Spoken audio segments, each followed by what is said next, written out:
الحمد لله الذي هدانا سواء الطريق وجعل لنا التوفيق خير رفيق، والصلاة والسلام على من أرسله هدى وبالاهتداء حقيق، ونورا به الاقتداء يليق، وعلى آله وأصحابه الذين صعدوا في مناهج الصدق بالتصديق، وصعدوا في معرج الحق بالتحقيق.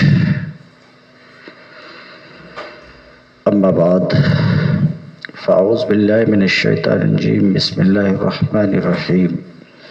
رب يسر ولا تعسر وتمم بالخير. رب اشرح لي صدري ويسر لي أمري واحلل عقدة من لساني يفقهوا قولي. باب العلم انواریہ ایجوکیشنل سوسائٹی و جامعہ انواریہ حیدرآباد انڈیا کے زیر اہتمام نور الانوار کا درس بفضلہ تعالی قسطوار جاری ہے۔ آج کا درس والاصل الرابع القیاس، اور چوتھی دلیل قیاس ہے۔ قیاس ایک چیز کے حکم کو دوسری چیز میں ثابت کرنا علت مشترکہ کی وجہ سے، یہ قیاس شرعی ہے۔ مثلا خمر کا حکم کتاب میں ہے حرمت، شراب حرام ہے۔ اب اس حرمت خمر کو ثابت کرنا افیم میں، چرس میں علت مشترکہ کی وجہ سے، یعنی مسکر ہونے کی وجہ سے، یہ ہے قیاس۔ تو گفتگو یہ ہے کہ چوتھی دلیل قیاس ہے۔ شارح کہتے ہیں اے الاصل الرابع بعد الثلاثہ للاحکام الشرعیہ هو القیاس۔ احکام شرعیہ کے تین دلائل کے بعد، تین ادلہ کے بعد چوتھی دلیل هو القیاس، وہ قیاس ہے۔ تین دلیلوں کا، احکام شرعیہ کی تین دلیلوں کا ما سبق میں ذکر ہوا۔ اعلم ان اصول الشرع ثلاثہ، الکتاب والسنہ و اجماع الامہ۔ اس کے بعد کہتے ہیں والاصل الرابع القیاس، اور چوتھی دلیل قیاس ہے، یعنی احکام شرعیہ کی تین دلائل کے بعد چوتھی دلیل قیاس ہے۔ قیاس ابھی آپ نے سنا، ایک شے کے حکم کو دوسری شے میں ثابت کرنا علت مشترکہ کی وجہ سے، یہ ہے قیاس، تعدیت الحکم۔ بہرحال المستنبط من هذه الاصول الثلاثہ، تو چوتھی اصل، چوتھی دلیل قیاس ہے، مگر کون سا قیاس؟ اصل ہے، دلیل ہے، تو کہتے ہیں وہ قیاس جو کتاب، سنت، اجماع امت سے مستنبط ہے، مستنبط ہو، وہ اصل ہے۔ کان ینبغی ان یقیدہ بہذا القید۔ اعتراض شارح مصنف پر کر رہے ہیں کہ مصنف کو والاصل الرابع القیاس پر اکتفا نہیں کرنا چاہیے، بلکہ قیاس کو ایک قید سے مقید کرنا چاہیے، اور یوں کہنا چاہیے القیاس المستنبط من هذه الاصول الثلاثہ، جیسا کہ امام فخر الاسلام صاحب حسامی ان حضرات نے قیاس کو اس قید المستنبط من هذه الاصول الثلاثہ کی قید سے مقید کیا ہے۔ ایسا کرنا چاہیے، ایسا اس لیے کرنا چاہیے کہ اسی پر اگر آپ اکتفا کریں گے تو پھر قیاس شبہی اور عقلی کا بھی حجت شرعیہ دلیل شرعیہ ہونا لازم آئے گا، حالانکہ قیاس شبہی اور قیاس عقلی یہ حجت نہیں ہے۔ تو ان کو نکالنے کے لیے مستنبط من هذه الاصول الثلاثہ کی قید لگاتے کہ اس قید کے لگانے سے یہ نکل جاتے۔ قیاس عقلی کا نکلنا تو بالکل واضح ہے، گفتگو کریں گے ابھی، پہلے اتنا دیکھتے ہیں۔ کان ینبغی ان یقیدہ بہذا القید، مصنف کو چاہیے تھا کہ قیاس کو مستنبط کی قید سے مقید کرتے، جیسا کہ امام فخر الاسلام اور دوسرے اگلے مصنفین نے قیاس کو المستنبط کی قید سے مقید کیا ہے تاکہ قیاس شبہی خارج ہو جائے۔ قیاس شبہی یعنی ایک چیز کے حکم کو دوسری چیز میں ثابت کرنا مشابہت کی وجہ سے، مثلاً یوں کہنا کہ قاعدہ اولیٰ فرض ہے اس لیے کہ قاعدہ اخیرہ فرض ہے اور قاعدہ اولیٰ قاعدہ اخیرہ کی طرح ہے، تو یہ قاعدہ اولیٰ کا قاعدہ اخیرہ پر قیاس کر کے قاعدہ اولیٰ کی فرضیت کا قول کرنا، یہ قیاس کس کی وجہ سے ہے؟ مشابہت کی وجہ سے، یہ ہے قیاس شبہی۔ اور قیاس عقلی وہ جو چند قضایا سے اس طور پر مرکب ہو کہ اس کے تسلیم کرنے سے ایک دوسرا قول لازم آئے، وہ قیاس عقلی ہے۔ مثلاً العالم متغیر کل متغیر حادث، یہ قیاس عقلی ہے۔ تو کہتے ہیں تاکہ قیاس شبہی اور عقلی نکل جائے، کیونکہ قیاس شبہی یہ اصول ثلاثہ سے مستنبط نہیں ہے، اسی طریقے سے قیاس عقلی اصول ثلاثہ سے مستنبط نہیں ہے۔ بہی ناتے مصنف کے اوپر ضروری تھا کہ قیاس کو مستنبط کی قید سے مقید کرتے، یہ ہے شارح کا اعتراض مصنف پر، مگر شارح خود اعتراض کرنے کے بعد جواب دے رہے ہیں۔ وَلَكِنَّهُ اکتفا بالشہرہ، حاصل جواب یہ ہے کہ ہاں یہ قید مصنف کے یہاں بھی معتبر ہے۔ مصنف اتنا بولے ہیں کہ اصل رابع قیاس ہے، مگر مصنف کی بھی مراد ہے قیاس مستنبط۔ قیاس سے مراد القیاس المستنبط من هذه الاصول الثلاثہ، یہ مراد ہے، یہ قید ہے۔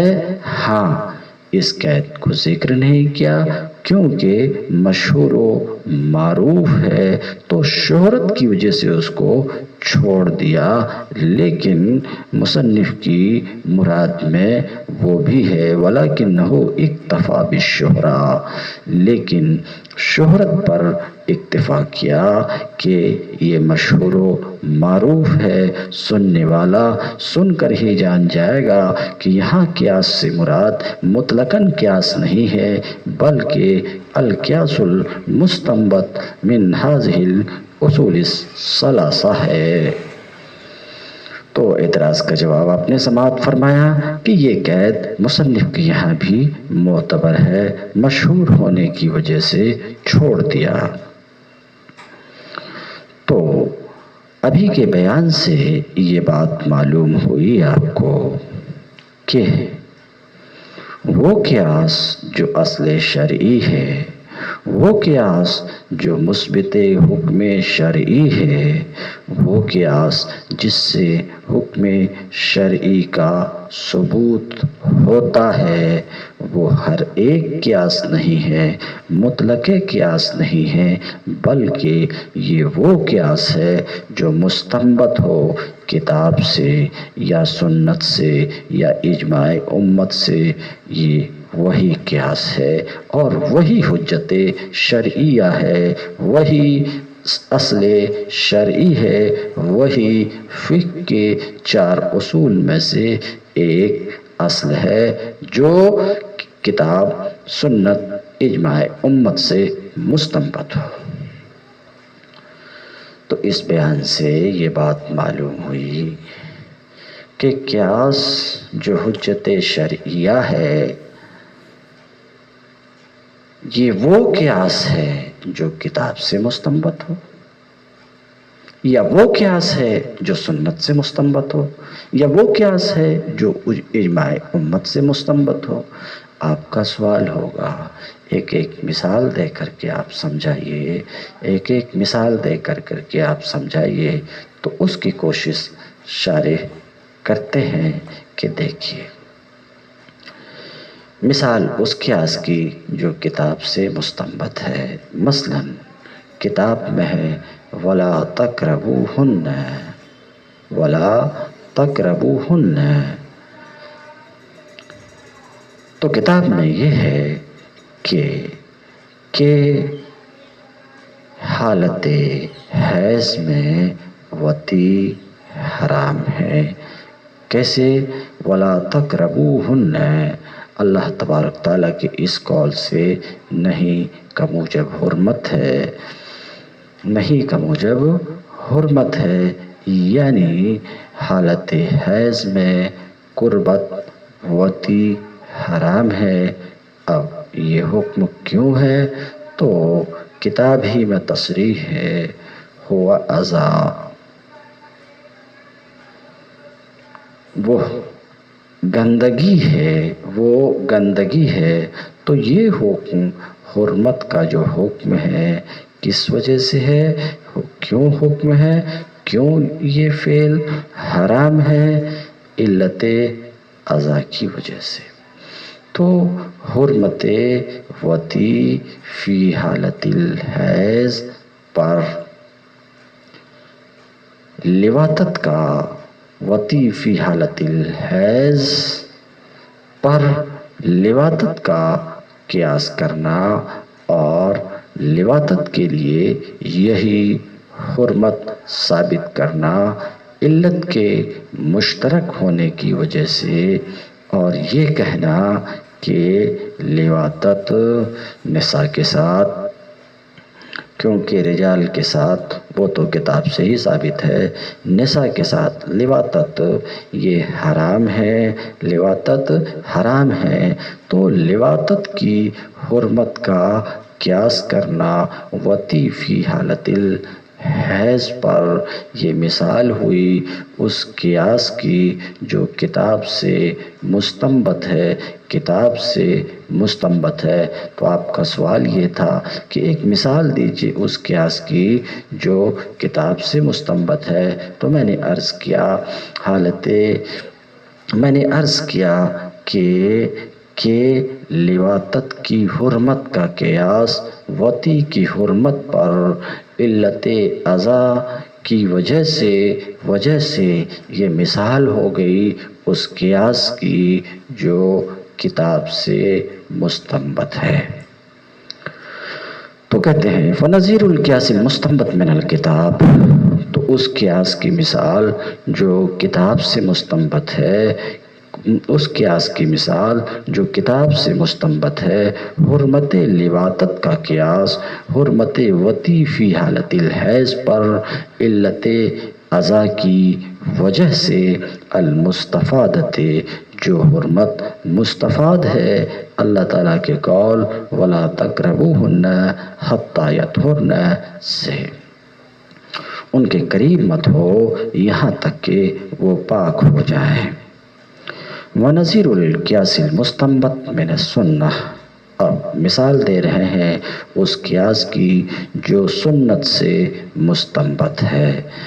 سنت سے مستنبت ہے۔ اس مثال سے پہلے ایک حدیث سماعت فرما لیں۔ نبی کریم صلی اللہ علیہ وسلم کا فرمان ہے، الحنطۃ بالحنطۃ والشعیر بالشعیر والتمر بالتمر والملح بالملح والذهب بالذهب والفضة بالفضة مثلا بمثل يدا بید والفضل ربا۔ اس حدیث میں 6 چیزیں ذکر کی گئی ہیں، ان 6 چیزیں ذکر کی گئی ہیں 6 چیزوں کے مقابل میں، 6 چیزوں کے مقابل میں۔ تو حدیث یہ ہے، الحنطۃ بالحنطۃ ای بیع الحنطۃ بالحنطۃ، 6 چیزوں کو 6 چیزوں کے بدلے، گیہوں کو گیہوں کے بدلے، جو کو جو کے بدلے آخر تک ان کو برابر برابر بیچو۔ ان کو کیسے کرو؟ برابر برابر بیچو والفضل ربا، اور زیادتی کے ساتھ ان کی بیع آپس میں حرام ہے۔ تو اشیاء 6 کی بیع بجنسہا، زیادتی کے ساتھ حرام ہے، یہ حکم تو اس حدیث سے ثابت ہے۔ اب اشیاء 6 کی حرمت پر گچ، چونا وغیرہ کی بیع بجنسہا، گچ کی بیع گچ سے، چونا کی بیع چونا سے زیادتی کے ساتھ حرام ہے۔ تو اس حرمت کا قیاس، یعنی گچ اور نورا کی حرمت کا قیاس اشیاء 6 کی حرمت پر یہ مثال ہوئی اس قیاس کی جو سنت سے مستنبت ہے۔ اب رہی بات یہ کہ یہ قیاس علت مشترکہ کی وجہ سے کیوں ہے؟ تو جب ہم اشیاء 6 کا جائزہ لیتے اور اس حدیث کا جائزہ لیتے ہیں تو یہ بات معلوم ہوتی ہے، یعنی گیہوں کو گیہوں کے بدلے برابری کے ساتھ بیچنا واجب ہے، زیادتی کے ساتھ بیچنا حرام ہے۔ تو گیہوں کے بدلے جنس ایک ہے، اگر گیہوں جو کے بدلے ہے، گیہوں چاول کے بدلے ہو تو یہاں زیادتی حرام نہیں ہے۔ تو حرمت کی وجہ گیہوں کی بیع گیہوں سے زیادتی کے ساتھ حرام ہے، حرمت کی وجہ جنس میں کا اتحاد جنس ہے، ایک جنس ہونا ہے، ایک اگر جنس الگ ہو تو حرام نہیں ہے۔ یوں ہی جب اشیاء 6 میں جب ہم غور کرتے ہیں تو 4 چیزیں کیلی ہے اور 2 چیزیں جو لاسٹ میں سونا اور چاندی ہے، وزنی ہے، یہ غور کرتے تو معلوم ہوتا کہ حرمت کی یہ جو زیادتی کے ساتھ بیع حرام ہے، حرام ہونے کی وجہ قدر یہ کیل اور وزن دونوں کو جامع ہے، قدر و جنس میں اتحاد، تو ان 6 چیزوں کی بیع زیادتی کے ساتھ حرام ہے۔ کیوں؟ قدر و جنس میں اتحاد ہونے کی وجہ سے، اگر اتحاد نہیں ہے، گیہوں کو نمک کے عوض بیچا جائے تو جنس میں اتحاد نہیں ہے، سمجھ رہے ہیں؟ ایک انڈے کو 3 انڈے سے بیچا جائے، قدر میں اتحاد نہیں ہے، قدر میں، کیونکہ انڈا نہ کیلی ہے نہ وزنی ہے۔ تو اس حدیث میں جب ہم غور کرتے ہیں تو معلوم یہ ہوتا ہے کہ اس حکم حرمت کی علت قدر و جنس میں اتحاد، جیسا کہ احناف کہتے ہیں کہ اس حکم کی علت قدر و جنس میں اتحاد، تو جہاں بھی قدر و جنس میں اتحاد ہوگا، مثلا گچ کی بیع گچ سے، چونے کی بیع چونے سے زیادتی کے ساتھ حرام ہے۔ تو گچ اور نورا کی حرمت کا قیاس اشیاء 6 کی حرمت پر قدر و جنس میں اتحاد کی وجہ سے یہ مثال ہوئی اس قیاس کی جو سنت سے مستنبت ہے۔ ابھی اتنا ہی۔ اب عبارت دیکھیں۔ ونظیر القیاس المستنبط من السنہ، اور اس قیاس کی مثال جو سنت سے مستنبط ہے، سنت سے مستنبط ہے، جیسے گچ اور چونا میں تفاضل کی حرمت کا قیاس، یعنی ان کی بیع زیادتی کے ساتھ حرام ہے۔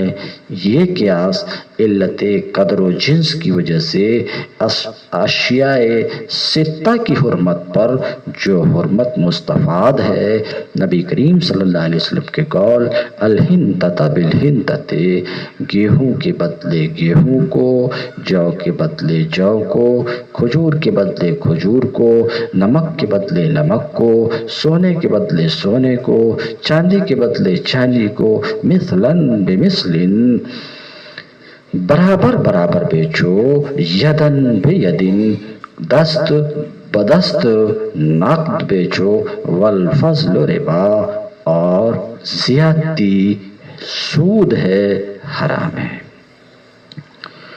ونظیر القیاس المستنبط من الاجماع، اب اس قیاس کی نظیر پیش کرنا چاہ رہے ہیں جو اجماع سے مستنبط ہے۔ امت موتوعہ، بات صاف ہے، آپ سمجھ رہے ہوں گے۔ امت موتوعہ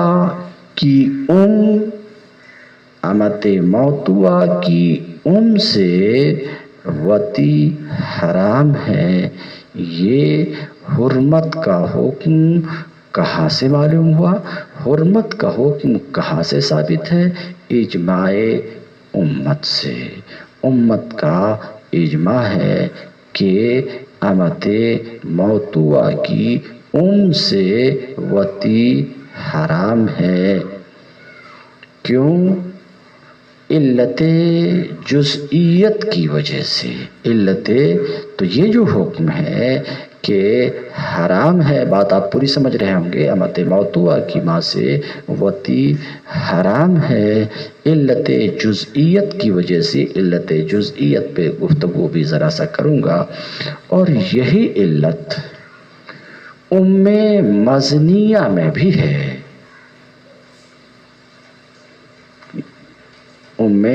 مزنیہ میں بھی ہے، تو امت موتوعہ کی سے نکاح حرام ہے، حرام ہے، یہ اجماع سے ثابت۔ اس پر قیاس کرنا مزنیہ سے نکاح کی حرمت کا تو یہ مثال اس قیاس کی ہے جو اجماع سے مستنبط ہے۔ اب دیکھیں شارح اس پر کیا گفتگو کرتے ہیں۔ وَنَظِيرُ الْقِيَاسِ الْمُسْتَنبَطِ مِنَ الْإِجْمَاعِ، اور نظیر اس قیاس کی جو اجماع سے مستنبط ہے، مزنیہ کی حرمت کا قیاس امت موتوعہ کی کی حرمت پر، المستفادہ، جو حرمت مستفاد ہے اجماع امت سے، بعلت الجزئیہ والبعضیہ، علت جزئیت اور علت بعضیت کی وجہ سے۔ کہتے ہیں بعلت الجزئیہ، یہ قیاس سے متعلق ہے۔ یہ قیاس کس کی وجہ سے؟ علت جزئیت کی وجہ سے۔ اس کی توضیح اس طریقے سے ہے کہ دیکھو، بچہ حرمت کے استحقاق میں اصل ہے، یعنی بچے پر اولاً ابو الواتی و ابنہ یہ حرام ہوتا ہے، جبکہ وہ بچہ انثیٰ مؤنث ہو، اور موتوعہ و بنتہا یہ بچے پر حرام، جبکہ وہ بچہ مذکر ہو۔ پھر یہ حرمت ولد سے طرفین کی طرف متعدی ہوتی ہے، طرفین یعنی واتی اور موتوعہ کی طرف، تو مر'a کے قبیلے یعنی مر'a کے اصول و فروع یہ حرام ہو جاتے ہیں واتی پر، اور واتی کا قبیلہ یعنی واتی کی اصول و فروع یہ موتوا پہ حرام ہو جاتے، اس لیے کہ ولد نے دونوں کو ایک کر دیا۔ یہی وجہ ہے کہ ولد واحد کی دونوں کی طرف ایک ساتھ نسبت کی جاتی ہے۔ تو یہ ایسے ہوا جیسے کہ موتوا واتی کا اور واتی موتوا کا جز ہے، تو واتی کا قبیلہ موتوا کا قبیلہ ہے اور موتوا کا قبیلہ واتی کا قبیلہ ہے۔ اور یہ جزئیت جس طریقے سے امت موتوا میں ہے، اسی طریقے سے مرأت مزنیہ میں بھی ہے۔ تو جس طریقے سے امت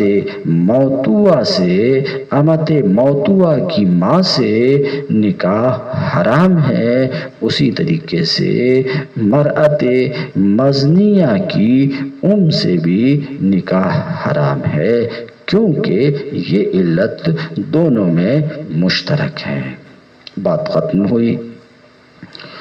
وَإِنَّمَا أَوْرَدَ بِهَذَا النَّمَطِ وَلَمْ يَقُلْ إِنَّ أُصُولَ الشَّرْعِ أَرْبَعَةٌ الْكِتَابُ وَالسُّنَّةُ وَالْإِجْمَاعُ وَالْقِيَاسُ۔ ایک سوال کا جواب کہ اصول شرع کتاب، سنت، اجماع امت، قیاس ہیں، یہ چار ہیں۔ تو مصنف یہ ڈھنگ کیوں اختیار کیے کہ پہلے بولے کہ اعلم ان اصول الشرع ثلاثہ والاصل الرابع القیاس، یہ ڈھنگ کیوں اختیار کیے اصول اربع کے بیان میں؟ ایسا اس طور پہ صاف صاف کیوں نہیں کہہ دیے کہ اصول شرع چار ہیں؟ جس طریقے پر چلے ہیں، جس طریقے کی عبارت لائے ہیں کہ اصول شرع تین ہے، اصل رابع چار ہے، یہ عبارت تو بڑی لمبی چوڑی ہوئی۔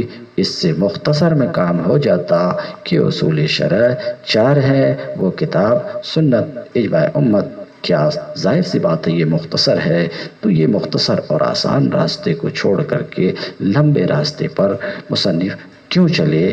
شارح کہتے ہیں کہ مصنف نے یہ نہیں کہا کہ اصول شرع چار ہیں، یعنی کتاب و سنت، اجماع امت، اس طریقے سے نہیں کہا۔ کیوں اس طریقے سے نہیں کہا؟ تو اس کے جواب میں کہتے ہیں آپ کو باخبر کرنے کے لیے، کچھ الگ فوائد پہنچانے کے لیے یہ طریقہ مصنف اپنائے۔ نمبر ایک، اس طریقے سے آپ کو متنبہ کرنا چاہ رہے ہیں کہ پہلے تین اصول یعنی کتاب، سنت، اجماع امت قطعی ہیں، اس کو ایک جگہ رکھا، ایک عبارت میں رکھا کہ اصول شرع تین ہے۔ تو اس طریقے سے رکھ کر کے آپ کو خبردار کرنا چاہ رہے ہیں کہ تین یعنی کتاب، سنت، اجماع امت قطعی ہیں۔ اور پھر یہ کہا اصل رابع قیاس ہے، اس سے آپ کو خبردار کرنا چاہ رہے ہیں کہ قیاس یہ اصل ظنی ہے۔ اس بات سے باخبر کرنے کے لیے اس طریقے پر چلے ہیں، اس طریقے کو اپنائے ہیں، ایسا شارح کہہ رہے ہیں، تاکہ تنبیہ ہو جائے کہ پہلے تین اصول قطعی ہیں اور قیاس ظنی ہے۔ اس بات پر متنبہ کرنے کے لیے، اس بات سے باخبر کرنے کے لیے وہ طریقہ مصنف اپنائے جسے آپ نے دیکھا، جسے آپ نے سنا۔ ھذا باعتبار الاغلب والاکثر، ابھی جو بات کہی گئی کہ کتاب، سنت، اجماع امت قطعی ہیں، اور قیاس ظنی ہے تو کہتے ہیں یہ کلی نہیں ہے بلکہ یہ اکثری ہے، یعنی اکثر ویسا ہی ہوتا جیسا بولا گیا بتایا گیا، ایسا شارع کہہ رہے ہیں۔ مگر بہتر بات یہ ہوتی کہ ایسا کہتے کہ یہ اصل کے اعتبار سے ہے، یعنی پہلے تین کا قطعی ہونا اصل کے اعتبار سے ہے اور قیاس کا ظنی ہونا یہ اصل کے اعتبار سے ہے۔ ہاں عارض کی وجہ سے تو پہلے تین بھی ظنی ہو جاتے ہیں، تو پہلے تین کا ظنی ہونا کبھی جیسے کہ خبر واحد ہے یا کتاب میں عام مخصوص منہ البعض ہیں، اس سے ثابت ہونے والا حکم ظنی ہوتا ہے، اس سے ثابت ہونے والا تو یہ کتاب اور سنت یہ بھی کبھی ظنی ہوتے تو اصل کے اعتبار سے نہیں، کسی عارض کی وجہ سے، مثلا خبر واحد ہے، بات سمجھ رہے ہیں، تو عارض کی وجہ سے تو بات صرف اتنی ہے کہ اگر ایسا بولتے شارع کہ ابھی اوپر میں جو ہم نے کہا کہ پہلے تین اصول قطعی اور قیاس ظنی ہے، یہ اصل کے اعتبار سے ہے، رہی بات عروض کی وقتی کسی عارض کی وجہ سے تو اس کے خلاف بھی ہوتا، پہلے تین اصول بھی کبھی ظنی ہو جاتے اور قیاس بھی کسی عارض کی وجہ سے قطعی ہو جاتا۔ بہرحال شاعر جو کہہ رہے ہیں اس کو دیکھیے، یہ اغلب و اکثر کے اعتبار سے، ورنہ عام مخصوص منہ البعض اور خبر واحد ظنی ہے اور قیاس علت منصوصہ کی وجہ سے، علت منصوصہ جیسے کہ علت ازا اور قیاس علت منصوصہ کی وجہ سے قطعی بھی ہو جاتا ہے، میں اس پر گفتگو کر چکا۔ وَلِأَنَّهُ لَمَّا قَالَ وَالْأَصْلُ كَانَ رَدًّا عَلَى مُنْكِرِ الْقِيَاسِ قَصْدًا وَصَرِيحًا۔ سوال یہ تھا کہ مصنف اپنی اس عبارت میں اس لمبے راستے پر کیوں چلے، شارٹ راستے کو کیوں نہیں اپنائے اور یوں کیوں نہیں بولے کہ اصول شرع چار ہیں۔ ایک جواب تو ہو گیا، دوسرا جواب اس لیے بھی مصنف اس ڈھنگ کو اپنائے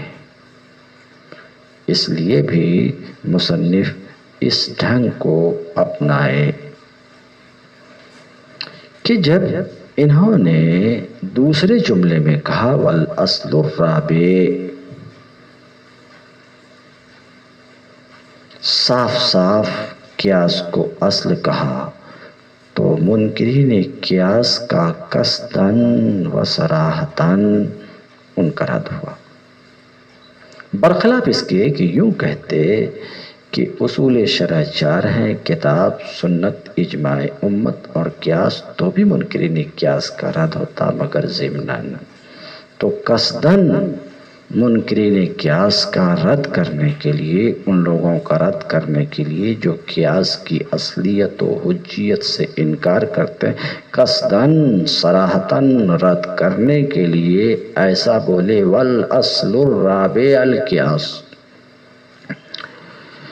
اس لیے کہ جب اصل کہا تو منکرین قیاس کا قصداً اور صراحتاً رد ہوا، اور جب مصنف نے رابع کہا والاصل الرابع، جب یوں کہا تو یہ دال ہے اس بات پر، یہ دال ہے مصنف کا قول، دال ہے اس بات پر کہ اس کا درجہ، قیاس کا درجہ اصول ثلاثہ کے بعد ہے۔ فما دام کان الحکم موجود، تو جب تک حکم تینوں میں سے کسی ایک میں موجود ہو، قیاس کی ضرورت نہیں ہے۔ تم الدرس اليوم وآخر دعوانا ان الحمد للہ رب العالمین۔